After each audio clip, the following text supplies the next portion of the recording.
అందరికీ నమస్కారం.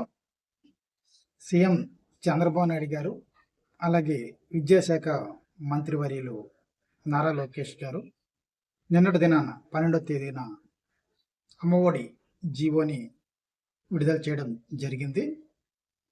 ఆ జీవోలో తెలుగుదేశం పార్టీ సూపర్ సిక్స్లో భాగంగా తల్లికి వందనం పథకంలో చెప్పినట్లుగా 15,000 రూపాయలు వేస్తారనేసి అందరూ ఆశించారు.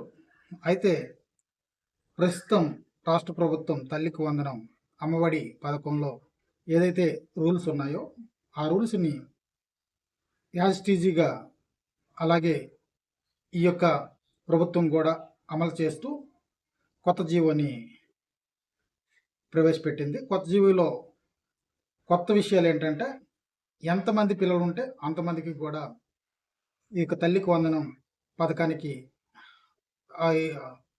ఎలిజిబుల్ అవుతారనేసి తెలియజేయడం జరిగింది. ప్రతి ఒక్క విద్యార్థికి కూడా 15,000 రూపాయలు ఒక తల్లికి ఎంతమంది పిల్లలున్నా, ఇద్దరున్నా, ముగ్గురున్నా, నలుగురున్నా, ఐదుగురున్నా ఇస్తామనేసి తెలియజేయడం జరిగింది. దీనిపైన వైసీపీ పార్టీ వాళ్ళు అనేక విధాలుగా వారి యొక్క భావ స్వేచ్ఛను తెలియజేయడం జరిగింది. దీనిపైన సీఎం ఆనాటి వైసీపీ సీఎం, మాజీ సీఎం ప్రెసిడెంట్ ఆయన కూడా స్పందిస్తూ అమ్మఒడి విషయంలో కూడా సీఎం చంద్రబాబు నాయుడు గారు మోసం చేశారు విద్యార్థుల్ని అని తెలియజేస్తూ ఉన్నారు. వైసీపీ పార్టీ వాళ్ళందరూ కూడా తెలుగుదేశం పార్టీపై, ప్రస్తుత ప్రభుత్వంపై బురద జల్లే ప్రయత్నంలో చాలా విషయాలపైన వాళ్ళు చర్చించడం జరుగుతుంది. అయితే ఈరోజు నారా లోకేష్ గారు ప్రెస్తో మాట్లాడుతూ నేను 2,000 రూపాయలు స్కూల్ మెయింటెనెన్స్ ఫండ్ కింద కలెక్టర్ అకౌంట్లో వేయాలనే దానిపైన వైసీపీ వాళ్ళు లోకేష్ అకౌంట్కి వెళ్ళే అనేసి తెలియజేయడం జరిగింది.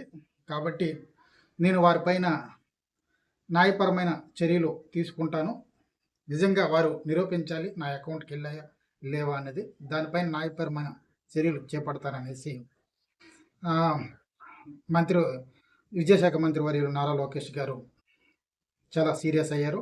అట్లాగే కొంతమంది విలేకరులు వారి యొక్క ప్రశ్న ప్రకారంగా ఈ యొక్క స్కూల్ మెయింటెనెన్స్ ఫండ్ అనే టాయిలెట్ మెయింటెనెన్స్ ఫండ్ గవర్నమెంట్ కాలేజీలకి, గవర్నమెంట్ స్కూల్కి మాత్రమే ఇస్తారా, ప్రైవేట్ స్కూల్కి కూడా ఇస్తారనేసి నారా లోకేష్ గారిని ప్రశ్నించినప్పుడు వెంటనే ఆయన స్పందించిన విషయం ఏంటంటే, నేను గవర్నమెంట్ స్కూల్ని డెవలప్ చేయడానికి ప్రయత్నిస్తున్నాను, గవర్నమెంట్ ఎడ్యుకేషన్ను మెరుగుపరచడానికి ప్రయత్నం చేస్తున్నాను. కాబట్టి ఈ యొక్క మెయింటెనెన్స్ ఫండ్ అనేది ఈ 2,000 కేటాయించిన 2,000 ప్రతి విద్యార్థి నుంచి ఇదంతా కూడా సంబంధిత జిల్లా కలెక్టర్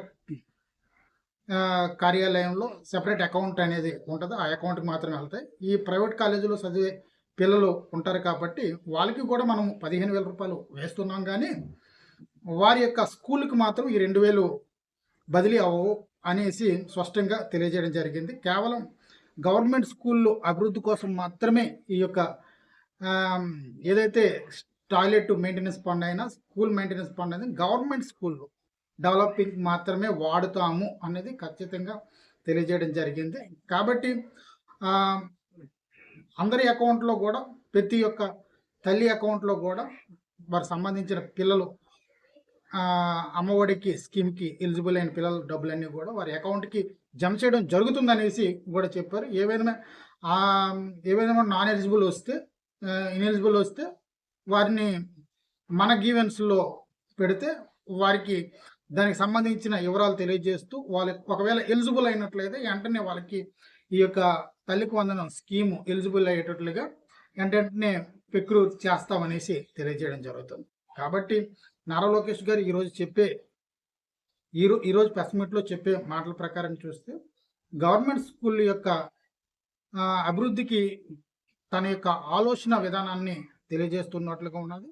కాబట్టి రాబోయే దినాల్లో గవర్నమెంట్ స్కూల్పై ఎలాంటి నిర్ణయాన్ని మంత్రి నారా లోకేష్ గారు తీసుకుంటారు, అట్లాగే స్టూడెంట్స్, అలాగే తల్లిదండ్రులు, అలాగే స్కూల్ మేనేజ్మెంట్తో ఒక కమిటీని ఏర్పాటు చేసి మెగా పేరెంట్స్ డే కూడా డిసెంబర్లో జూన్ కొద్ది దినాల్లో సంవత్సరానికి 2 సార్లు జరిగిస్తామనేసి తెలియజేయడం జరిగింది. గవర్నమెంట్ స్కూల్ అభివృద్ధి, వారి యొక్క నైపుణ్యతను ఇంకా పెంపొందించే విధానంలో ఇంకా ఆయన చెప్పేది ఏంటంటే, నేను గవర్నమెంట్ స్కూల్లో సరైన విద్యా విధానాన్ని స్థాపించకుండా ప్రైవేటు స్కూల్లో చదివిన వారికి వెంటనే వారికి అమ్మఒడి తల్లికి వందన స్కీమ్ని నిలిపివేసిన, లేకపోతే ప్రైవేట్ స్కూల్లో చదివే పిల్లలకి గవర్నమెంట్ ఇచ్చే పథకాలు వర్తింపువు అని చెప్పిన కొద్దిగా ఒత్తిడి చేసేటట్లుగా అవుతుంది. ఎందుకంటే నాకాడ ఈ గవర్నమెంట్ స్కూల్కి సంబంధించి ఇన్ఫ్రాస్ట్రక్చర్ లేదు, అట్లాగే అంత ప్రొటెక్షన్తో గవర్నమెంట్ స్కూల్లో మంచి విద్యను అందిస్తున్నాము అని ధైర్యంగా చెప్పే కెపాసిటీ ఇప్పుడు లేదు. కాబట్టి రాబోయే దినాల్లో దాన్ని నేను బిల్డప్ చేసిన తర్వాత తప్పనిసరిగా ప్రైవేట్ స్కూల్కి వెళ్ళే విద్యార్థుల్ని గవర్నమెంట్ స్కూల్కి రప్పించే దిశగా నా ఈ యొక్క సంవత్సరం నుంచి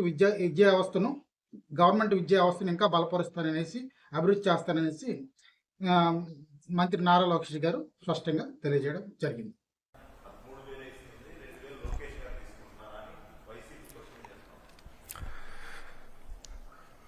నేను చూశాను, ప్రతిపక్షంలో ఉన్న పార్టీ నాపైన తీవ్రమైన ఆరోపణ చేసింది. వాళ్ళు అధికారికంగా ట్వీట్ పెట్టారు. వాళ్ళకి నేను 24 గంటలు సమయం ఇస్తున్నా. 2000 రూపాయలు నా బ్యాంక్ అకౌంట్కి వచ్చింది, నా జోబులోకి వచ్చిందని వాళ్ళు అంటున్నారు కనుక నిరూపించండి, లేదంటే ఆ స్టేట్మెంట్ విత్డ్రా చేయండి. ఈ రెండు చేయకపోతే చాలా తీవ్రమైన పరిణామాలు ఉంటాయి. లీగల్గా నేను దీనిపైన ముందరికి వెళ్ళాలని నిర్ణయించుకుంటాం జరిగింది. ఎందుకంటే ప్రజలు కూడా ఒకటి గుర్తుపెట్టుకోవాలి, వైకాపా పార్టీ అనేది ఒక అబద్ధాన్ని 100 సార్లు చెప్పి నిజం చేసేదానికి ప్రయత్నించే పార్టీ. 2019 ఎన్నికల్లో కరెక్ట్గా వాళ్ళ సొంత బాబాయిని వాళ్ళే చంపేసి ఏకంగా నింద మా నాయకుడు చంద్రబాబు నాయుడు గారి పైన ఆనాడు వేశారు. మేము ఆనాడు సమర్థవంతంగా తిప్పికొట్టలేకపోయాం కనుకనే ప్రజలు నమ్మారు. కానీ ఇప్పుడు చూడండి, చెల్లెలు చెప్తున్నారు ఏం జరిగిందో. సో అలా అబద్ధాలు చెప్పి ప్రజలు నమ్మించడానికి ప్రయత్నిస్తున్నారు. ఈ 2000 రూపాయలు నేను ఆ ట్వీట్ని నేను చదివాను, ఆ 2000 రూపాయలు నా జోబుకి వచ్చిందన్నారు. వాళ్ళు నిరూపించాలి, లేదంటే ఆ స్టేట్మెంట్ వెనక్కి తీసుకోవాలి, లేదంటే to the fullest extent of the law I will take action against them.